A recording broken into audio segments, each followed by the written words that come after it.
everyone. How are you doing? Welcome to Facts and Two Cents. This is Petal. Hope you are doing great. What is going on? Well, our faves have completely revamped their website, which is very exciting because I have been kind of on their case for wanting to make sure that we get their work, that their work is posted, that their website is a little more user friendly. It could be a little challenging going through that website. I don't know. I like very simple things and things that are right there, and I don't want to go fishing for things. And so they have revamped their website, and it's so funny because I saw it and then I completely misunderstood how they had set it up, and I thought it was one thing, and then it turned into another. But what they did was, because they had the Sussex Royal website before, and they sort of just left that alone, and then they were just using the Archewell website. So what they've done now is they've combined the two. Actually, they have brought in the Sussex Royal part into where you can actually go and click and see it. That was there before 2020, before they moved to the US, and then instead of Sussex Royal, but they've taken out the Royal and they are just using Sussex.com. And so Sussex.com is, or just for the Sussexes, that's for stuff that it's about just them and whatever maybe other business stuff they're doing that's not Archewell. And so they have that for them, so you can get news and all of that stuff that's going on with them. And you can get that on Sussex.com, which is their landing page. And if you want to find out stuff about Archewell, well, the links and the icons for Archewell are there. Archewell Production and Archewell Foundation are there. So you can just click on them, get all the information and all the latest updates for Archewell. And so again, the Sussex.com is for all the other stuff. For example, Harry does Santibale or Invictus, so all of that stuff that is not Archewell, they are their own entity. That's going to be on there, and then the icon is there for Archewell. And then if you want to go read up on the old website that they had, the Sussex Royal website, that's there. The icon is there for that as well. You can also go perusing that and see all the things you missed. And so people are now saying like, oh my gosh, so well, since that they have sort of combine the two websites, maybe now they'll revive their Sussex Royal Instagram. Who knows if what they're going to be doing with that.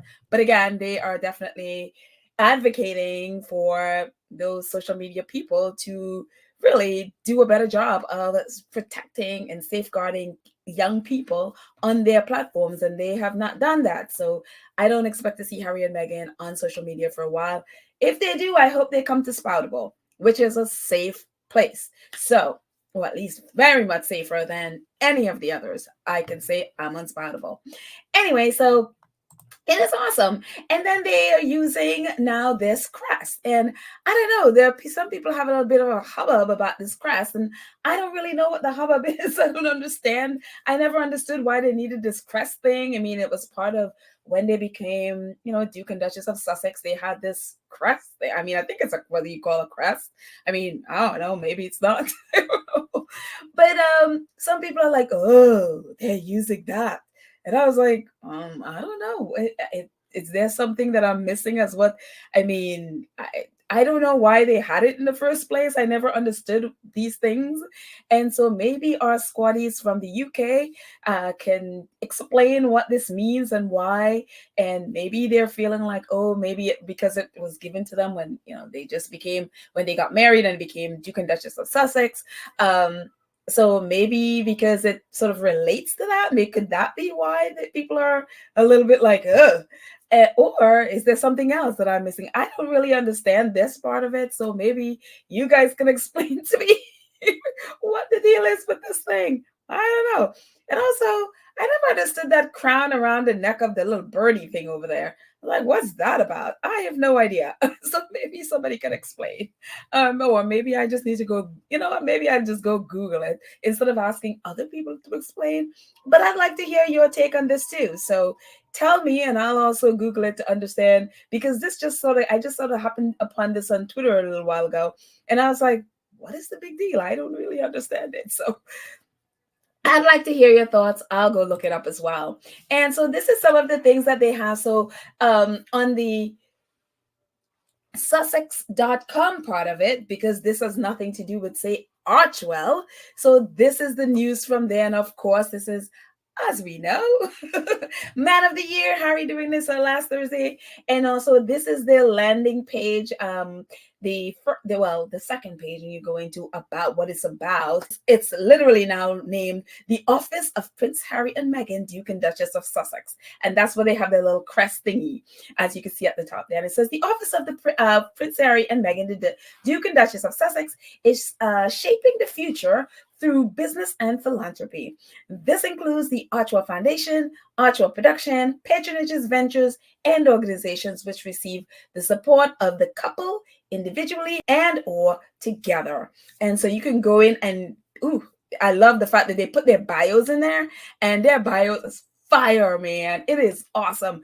Harry lists all his organizations there, and so you can just click on them and to go to the website, whatever. Meghan doesn't list her organization, which I'm happy she didn't, because those trolls will go there, especially hers, especially now the organization that she's working with, and they are new and they don't need troll stuff. So I'm happy they didn't put links to them. So I was like, you go. But Harry's, that's been there for years and years and years. They are more stable. They have stable ground, so they can withstand that whole thing. So but both their resumes are fire, and I'm so happy they're owning their things. Like, own what you are, and you put it out there, let people deal with it however they wish. And so I'm happy they're not, they have not shied away from that, but putting all of that. And I love that in Meghan's bio, she has all the achievements from archetypes, because people tend to try to diminish what archetypes was about and what it achieved. And I'm so happy that she put it out there, all the that it was #1 in 47 countries, that it won the People's Choice Award, it won the Gracie's Award. And I'm so happy that she put them all out there, and it was, #1. And so that people understand, like, this whole nonsense about flop era and all of that stuff is nonsense. And so I'm glad. And so they also put this there because, again, this is non-Archewell. So this is on the Sussex.com part. It says, NFL honors Man of the Year. In paying tribute to those who commit themselves to life of service, Prince Harry presented Walter Payton NFL Man of the Year to Pittsburgh Steelers defensive tackle Cameron Hayward. Each year, the award is given in recognition of a player's community service off the field. It is considered the NFL's highest honor. Through the Hayward House, Cameron Hayward has helped uplift, inspire, and support countless young people in Pittsburgh. Prince Harry has long advocated for the power of sports for healing and building community. He was honored to present this award and highlight the importance of giving back. So obviously we were dining out on those pictures forever.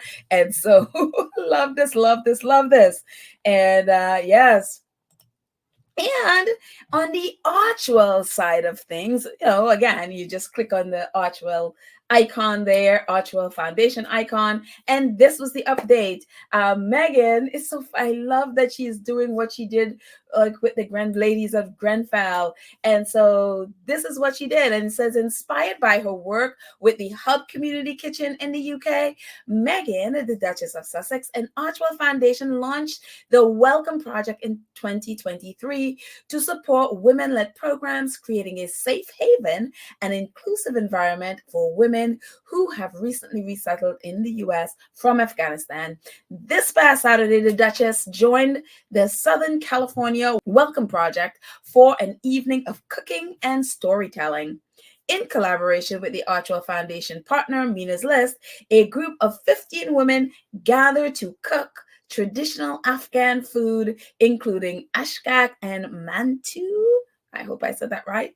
Following the meal's preparation, the women sat down to discuss their personal stories and the support they find from their intergenerational group of women. So, I love it. And, everything looks amazing.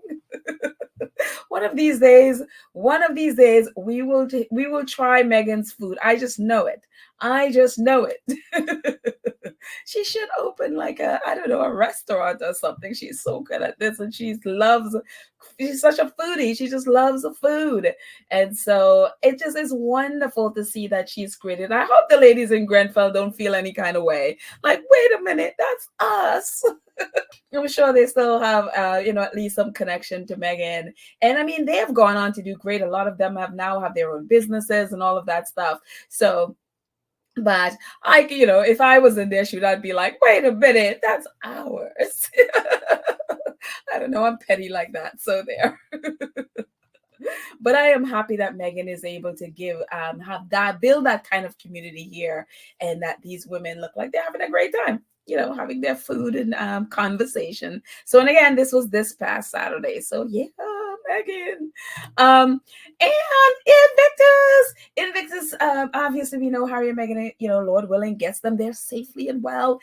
They will be in Vancouver and Whistler for the 1 year to the Invictus Games. And so they're going to be doing that. And so Invictus, of course, they are excited about this. I'm just going to move my brand over here. There we go. And so they are quite excited about this. It says Invictus Vancouver Whistler. We are so excited to welcome 19 countries and over 55 participants to Vancouver and Whistler for the Invictus Vancouver Whistler 2025 Participating Nations Training Camp. And so I guess they're going to be there for the whole weekend, the whole few days that Harry and Meghan are going to be there. And so I look forward. I didn't realize that athletes from other nations are going to be coming to do like they did last year. So I didn't realize that's what they're doing again. So 19 countries are going to be sending 55 participants to come and try out all of these winter sports. And so very, very, very exciting. I look forward to seeing some of it. And so they also said, did you spot the vibrant visual identity across Whistler Village, designed by four host First Nation artists? Our visual identity celebrates the shared journey of recovery, rich culture, and artistry. And so if you look at the banners and stuff along the streets, those are what the unveiling of these four artists from the different nations, different First Nations. They designed, whatever is from their culture and all of that stuff. So those are the banners. That's what it's going to look like throughout the Invictus Village. So I'm very excited, very bright and colorful, very beautiful. And so even more news. Boeing is back. Boeing, not that they went anywhere, but they are continuing their partnership with Invictus Games, and very exciting. That means Invictus Games, which I know they've been raising funds to make sure that they have enough funds with all the programs that they do throughout the year that is apart from the games. And so they said Boeing makes multi-year commitment to supporting Invictus Games. And so says, we are excited to announce that Boeing has committed to strengthening its partnership with the Invictus Games Foundation and will support our work to 2026. This partnership will help ensure our sports recovery opportunities are available year-round for all members of the We Are Invictus community. At Boeing, will also now serve as global presenting partner for Invictus Games Vancouver Whistler. So yeah, Boeing was last year at Dusseldorf, and so they're back, and they're going to be the presenting partner here at Whistler for next year. So awesome, Boeing. And they are loaded. So, lots of money coming from Boeing. And so this is what Boeing said about their partnership and their, support for Invictus Games. Current and former servicemen and women play a vital role in communities around the world and are an integral part of Boeing's identity, said Sherry Carter, Vice President of Boeing Global Management.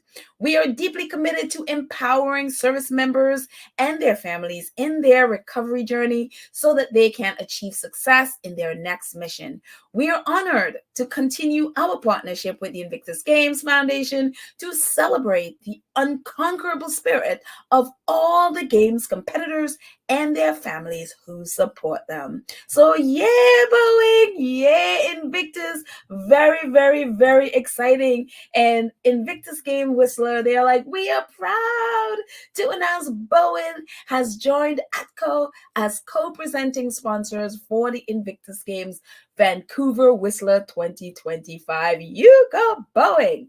Thank you, Boeing, for your commitment to servicemen and women around the world. So very exciting news for Archewell, for Sussex.com, and for Invictus. Yay, Harry and Meghan! We look forward to see your lovely faces in Vancouver and Whistler for the next couple of days. So anyway, that's it, guys. Very short. Thank you to our awesome moderators, Lydia Churchinelli, Karen M, Cookies and Cream and Blackweed. You are awesome. And to our awesome 2 cents crew who support the channel on a monthly basis, and all of you who support in the chat, super thanks, donations, PayPal, Cash App, all the ways you support the channel. Thank you so much. I love you guys. You are truly amazing. Thank you, thank you, thank you. And I will chat with you next time. Bye.